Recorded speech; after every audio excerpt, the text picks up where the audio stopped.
Today, I'm at the National Museum of Baseball Hall of Fame.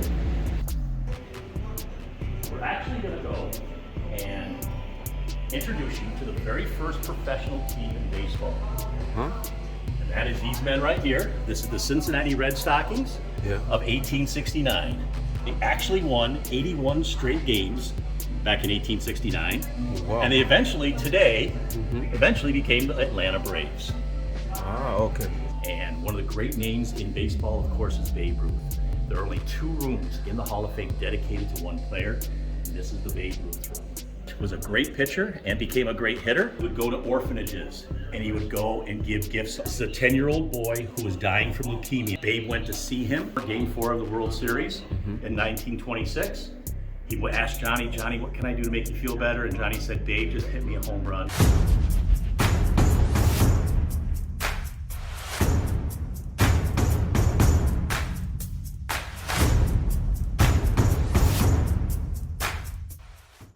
Guys, I'm still continuing with my VIP tour of the National American Baseball Hall of Fame.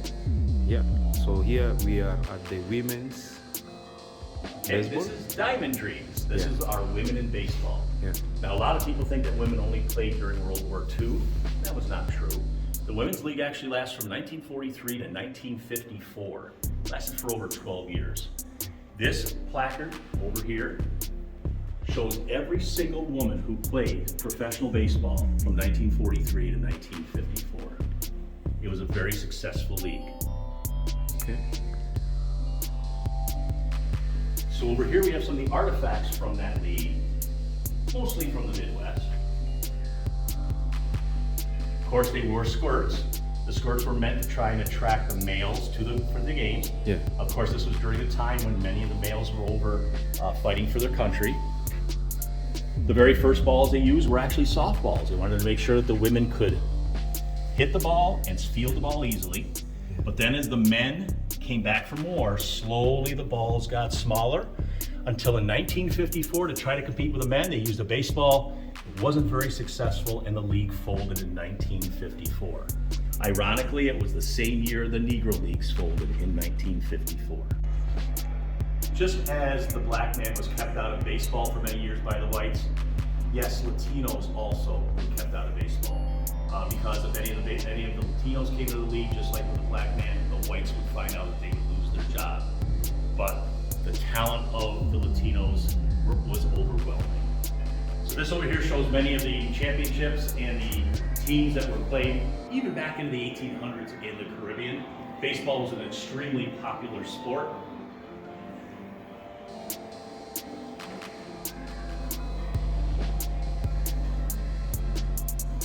However, Latino players are very poor. So when they started out, they would actually use cardboard boxes for gloves. Wow. They would use dried limes for baseballs. They would use broomsticks for bats. They loved the game to no end. They would play on fields that were nothing but dirt with no grass at all.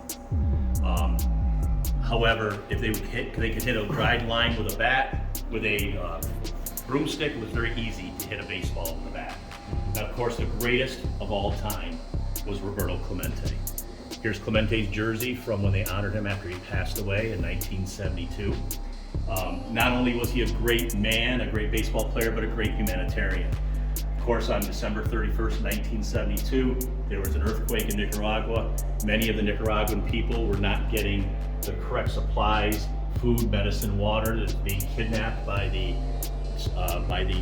terrorists down there. So he overloaded a plane with a pilot that was inexperienced, not a very good plane, and then they took off in bad weather and his plane went down after 15 minutes and was never found. So he was not only a great man, but a great humanitarian. So here at the Hall of Fame, we try to keep things as authentic historically as possible. For example, right now you're looking at Mariano Rivera's shoes from the 1999 World Series. You can still see the dirt on the shoes. As you can see, we have uniforms with ink on it. We have bats with pine tar on the handles. At various places you'll see blood, you'll see dirt, you'll see other kinds of things on uniforms to try and keep them as authentic as possible. One thing we don't keep is, for example, champagne in a celebration. Champagne is acidic to the fibers of the uniform, so it will decay the uniform. But we try to keep things as authentic as possible. Gets Americans excited about baseball are our mascots for our teams. This is probably one of the most famous mascots. This is the San Diego Chicken. The guy's name that was inside of the uniform was Ted Janulis. He actually started out in a minor league park, and then later on became the symbol for the San Diego Padres, became the San Diego Chicken. Lots of antics in the games. He would play with the umpires, play with the opposing teams. He would do antics out on the field, and it got the fans excited about baseball. Okay. So here we are in our whole new ball game. This is the 1970s. So we have the big red machine with the Reds. We have the Yankees with Bucky Dent's home run, and we have the Red Sox with Carlton Fisk. Then, of course, the Chicago White Sox tried to wear shorts one time. You can see it was a 3-game series, didn't go over very well. Although they did steal 9 bases that weekend, even in the shorts. One of the great things is we have this thing on operations. It shows how Tommy John surgery is performed with the elbows of the pitchers and the players that have problems with their elbow. It shows how they do Tommy John surgery.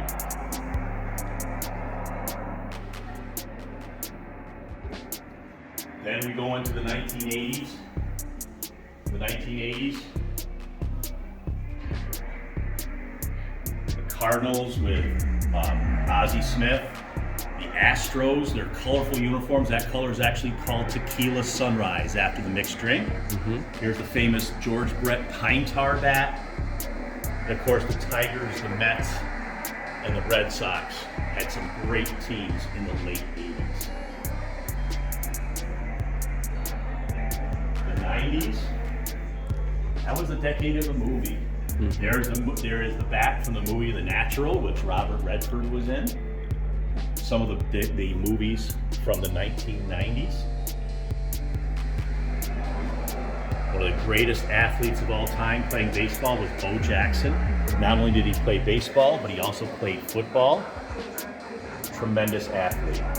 So he doubled up as a football player as well. Yes, he played professional football and professional baseball. So in the mid-1990s, we had something happen, and it was called steroids. They were anabolic steroids, performance-enhancing drugs that players took to make themselves stronger. People like McGuire, Sammy Sosa, Barry Bonds, broke all kinds of home run records. It was at a very important time in baseball because we just had a strike in 1994. Baseball was kind of being lost to Americans. Americans were tired of missing the World Series and after the strike. So the players that were doing steroids were doing phenomenal things. It was bringing people back into the stands. And then eventually we had to stop it because everyday players were starting to get stronger than they should be. And then they outlawed the steroids. Okay, we're in the 2000s here in baseball. Of course, the Yankees had some great teams in the late 90s, early 2000s.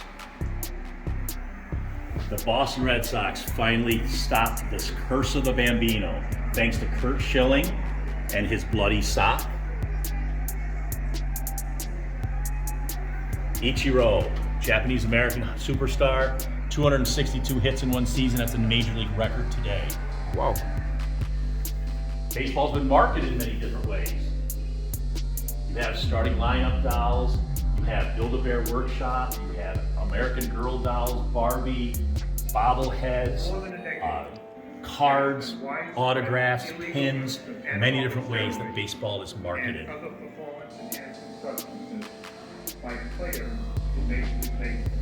And then in the 2000s, here we are in the 2000s.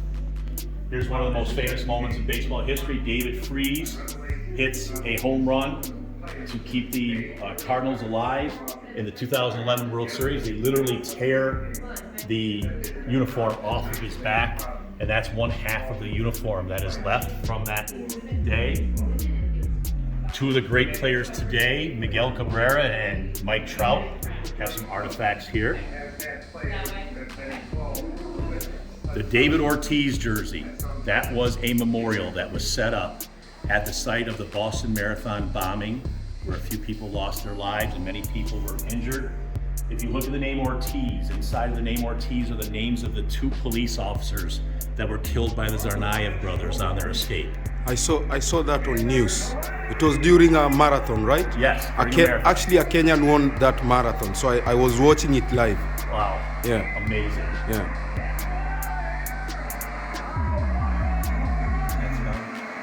So over here we have some paper mache dolls of super fans who have cheered their team for 50 years.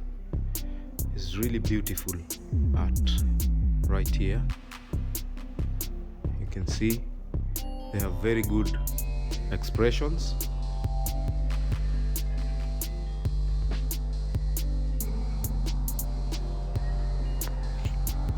Welcome to the only other room in the Hall of Fame dedicated to one player. This is the Hank Aaron room. Hank Aaron, of course, 755 home runs in a career, broke Babe Ruth's record of 714.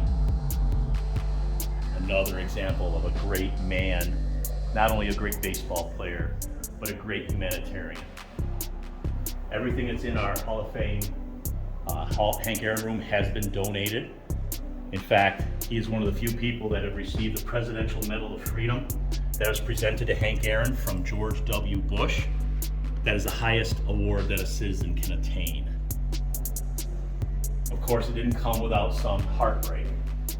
He received many death threats while he was chasing Babe Ruth's record. Some examples of some of the negative letters that he received thousands of them in the after the 1973 season when he was getting ready to break the record in 1974. Wow.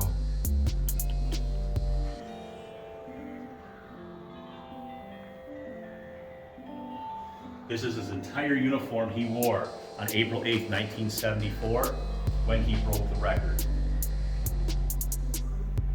We have his bats from his 600th home run, his 3,000th home run, his 500th home run. Everybody says what a great hitter Ty Cobb and Ted Williams was. I'm going to give you another statistic. If you take away every one of Hank Aaron's 755 home runs, he still has over 3,000 hits. Wow. If you do that with Barry Bonds or you do that with Babe Ruth, they have around 2,000 hits. So here we are. This is our Autumn Glory. This is our tribute to the World Series.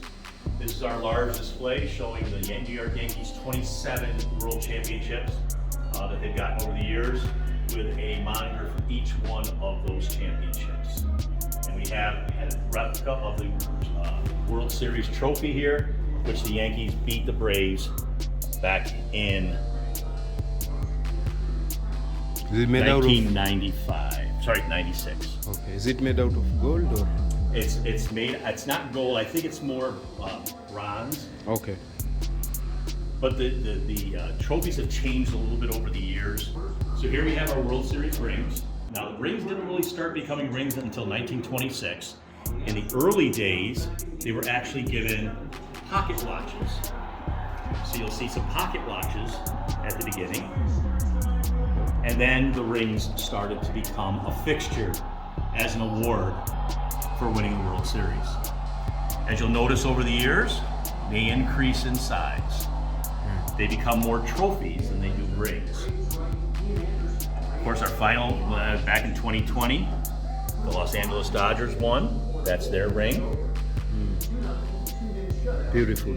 They become trophies. Then, of course, this is from last year's World Series. This is the Atlanta Braves and the Houston Astros. These are all the artifacts from that World Series. One of the artifacts that really stood out from last year was Jock Peterson's pearls that he wore. Yeah. Those are his pearls that he wore. Wow. Ian Anderson, who lives about an hour from Cooperstown, that's the ball and the cap from Game 3 victory. Houston fought back after giving up a first inning. Welcome to your team today. This is our locker room. There are all 30 teams represented by the lockers here. Each locker has artifacts from the last 5 to 10 years. It also shows the year each team was founded, their retired uniform numbers, and the number of world championships each team has acquired.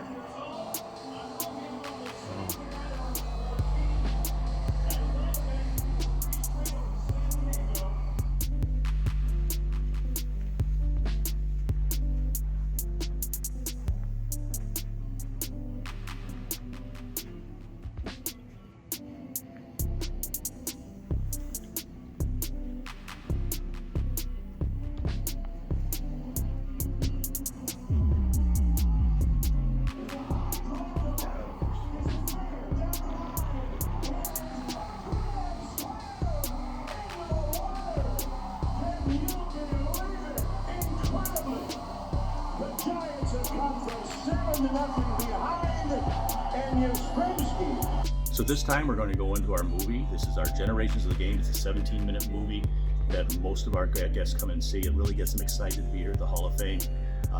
There is a problem though, we're not allowed to videotape during the show because it's exclusive rights with the Hall of Fame. So we'll see you later.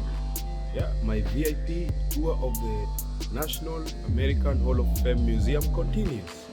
Stay tuned. So we do disinfect his lips every hour on the hour, so you are absolutely safe to kiss Derek here. All right. So our induction is held every year. I like to start here because one of the things we like to talk about are these medallions.